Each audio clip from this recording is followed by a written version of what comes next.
Une arrestation musclée qui pourrait devenir monnaie courante aux Philippines. Depuis l'élection de Rodrigo Duterte à la tête du pays en mai dernier, la vente d'alcool est interdite la nuit et un couvre-feu a été instauré pour les mineurs. Égard à ceux qui, comme cet adolescent, s'avisent de ne pas le respecter. Pour le chef de la police locale, c'est le début d'une nouvelle ère. Beaucoup de gens disent que c'est une bonne chose de ne plus voir de gosses dans les rues ou de gens en train de boire. C'est un signe de paix.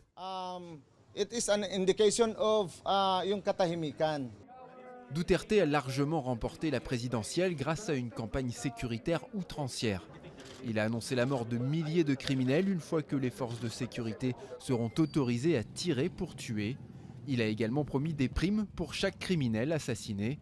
Si des millions d'électeurs se sont laissés séduire, les groupes de défense des droits de l'homme, eux, tirent la sonnette d'alarme. Je pense que ça va juste créer plus de violence. Plus le gouvernement sera violent, plus la société dans son ensemble sera violente. Ces hommes ont été accusés d'être ivres ou de semer le trouble.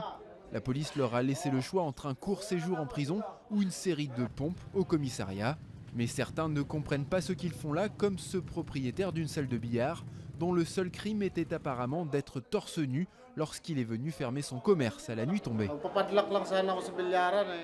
J'allais fermer ma salle de billard à clé pour protéger les ordinateurs qu'on a là-bas.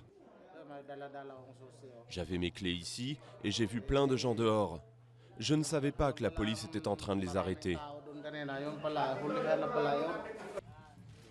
Rodrigo Duterte a déclaré que pour pacifier le pays, il devait d'abord lui inspirer la peur.